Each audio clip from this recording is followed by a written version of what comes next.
And I'm thinking, no way would you play on my mind and go and start waving bye-bye. So Back to the original recordings at Joplin. yeah, So with the band. yeah. What was that I don't know if you can remember it, but was it kind of a bit of a we've made it moment? This is what it's all about, recording properly. A bit, because, well, not quite then, not at that stage. Okay. This was the like, let's just play with everything and see what happens kind of stage and see what comes of it. Yeah. And I remember not understanding a world of what I'd just anything about this world. Yeah. Because I'd not come from like a family where everyone was recording, or it just was not.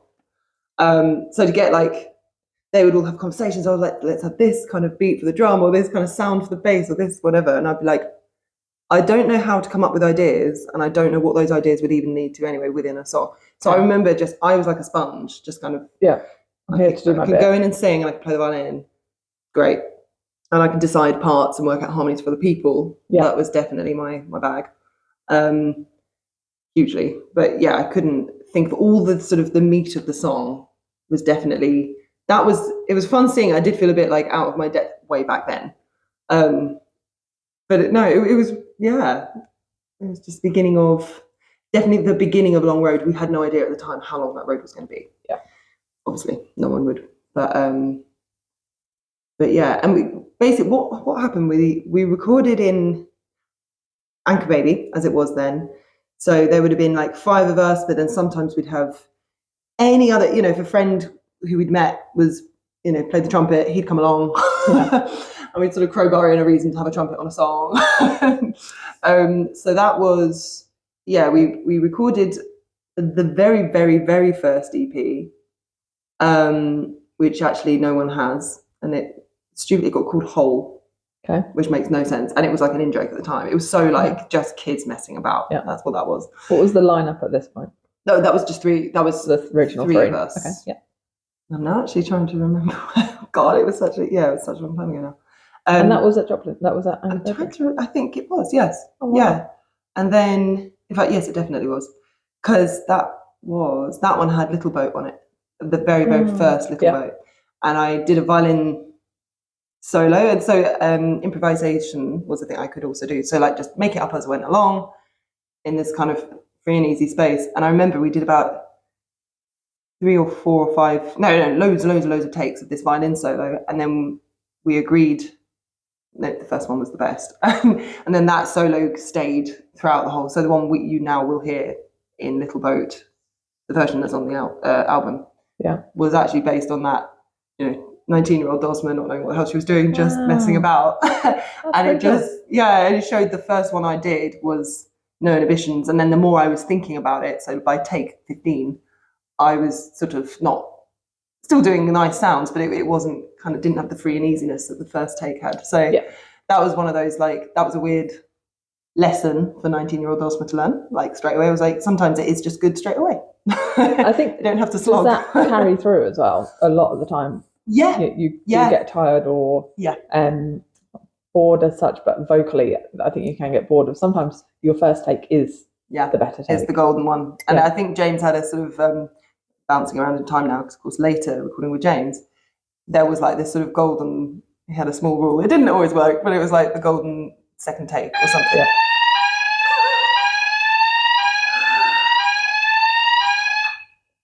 I wasn't ready for that one. Is it 10? We're sorted. No, we're gone. Coffee. 10:15. Past, end of tea break. End of tea break. Drink up, guys. Yeah. So is that going to go again? Or we're done? No, that's now done. Back to work, people. Going to go off at 12. Back to work. So, the Whole was recorded. Yeah. Then what? Fit Fog. So that was the first much more heavily branded kind of themed EP. It only had 5 songs on it. The van got painted the way that the front cover did. There was a lot more, and then I think the website at the time had all of that pattern on it, so all the colour, and so it was much more iconic in a way. We listened back to that in the years following and thought it was nothing on Dan's recording, but it was on we were like, oh God. But some people absolutely loved it. I think we were like teenagers looking back at our childhood drawings. It's how it felt. It was It's like everything, isn't it? Yeah. What you used to wear, how you used to style your hair. Like, Exactly. It doesn't matter. But No, at the time, it had to be a step. Yeah, exactly. And at the time, it was just fun. We weren't really thinking too hard about anything, which that is wonderful. Like that, I wish we had that throughout the rest of our life. But yeah, there was just free and easiness about it. But it was very raw sound. Everyone always said that, and it really was very kind of like an acoustic guitar. I think we had a beatboxer still. We still had Jamie beatboxing at that time. That was always difficult to replicate well in recordings, because we would send the songs on that very first EP out to like radios and everything, and they go, well, it sounds like someone's just spitting. And you'd be like, oh, it's a beatboxer, it's really cool, believe me. And they're like, well, that was a stunting point for it. It ruined things in a way, because everyone the next step up wouldn't go near it, really. Everyone all the sort of big radios, local, lovely, friendly radios, were like, of course, we'd love to support it and we'll play it, even though it does sound a bit different to every other song you'll hear. And yet live, it was an absolute showstopper. Yeah, and it made such a big So did this one, impact. was this with Rob? This was pre-Rob. No, we had one of the banjo players before for Pt2, and then we did. I'm really bad. I can't remember the order. I think it was King of the Corner.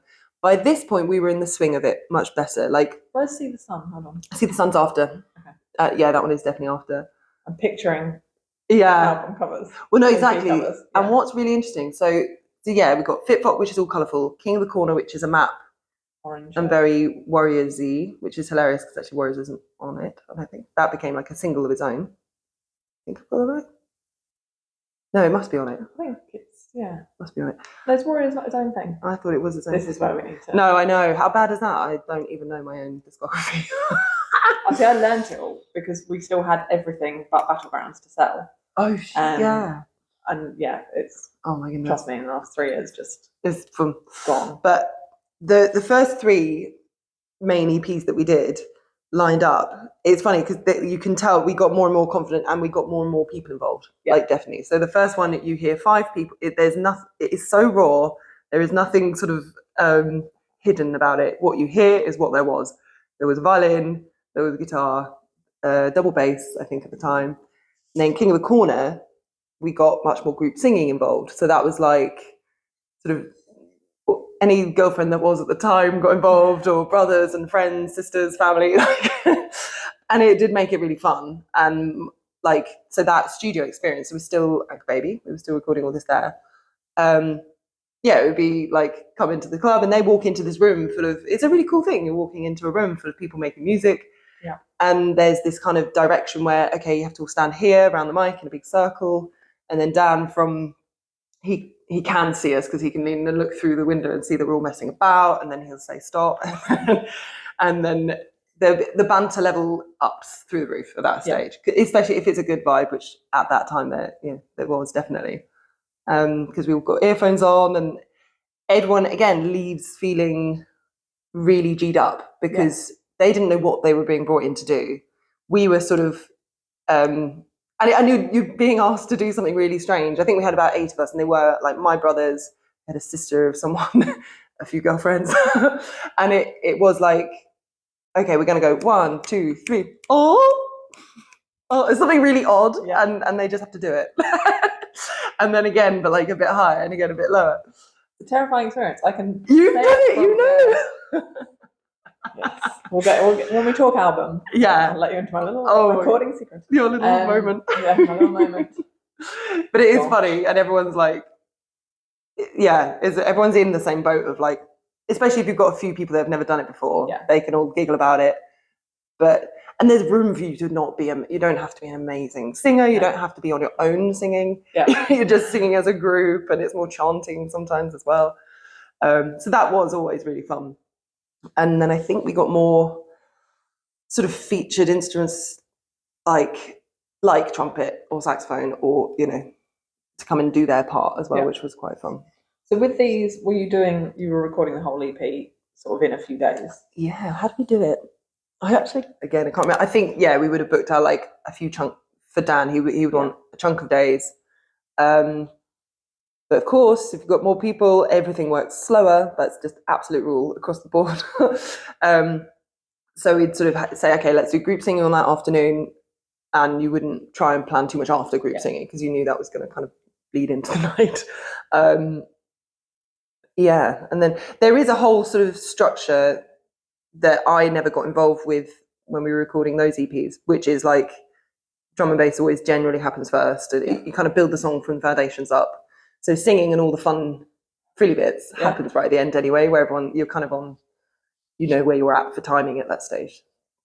I'm going to put you on the spot slightly. Okay. Favourite song you recorded at Joplin aside from Overboard? Oh my goodness. Little Boat. It would have been Little Boat way back. So the actual way back. Ah. Yeah, and do you think that's partly down to it being a new experience? New experience. It was a song where I felt I could give a lot to, because it was all about the singing line. So it wasn't like I didn't feel like a spare part at all. I felt like, no, I'm needed. And it also felt, it was the moment where I was like, oh, okay, cool. What I'm naturally giving to this is good enough. Yeah. Like I'm not having to sort of pedal really hard to get to the level they want. Yeah. So it was like a sort of moment. But the other thing was, I remember so Dan knew what the songs were that we wanted to record, we actually had to do some just a cappella singing there and then in the room, which was the way I hated, especially back then. Okay. Now I probably wouldn't think twice, or I could have had to just sing at someone, but it felt so weird to me back then. And I sang Little Boat, and Dan, his reaction was really good. Like it was, and I was sort of shaking. I remember, this is really funny, I was quivering because I was nervous singing. Yeah. And he thought it was an effect I was purposefully doing. And he said, oh, you sound like Anthony and the Johnsons, which is a really like quirky niche artist, but very credible. And I was just like, okay, that's amazing. I didn't mean to. And I think I was just literally shaking with fear. But okay, cool. We'll go with it. So I suppose that one has the biggest arc where I felt like really nervous to really accomplished. Yeah.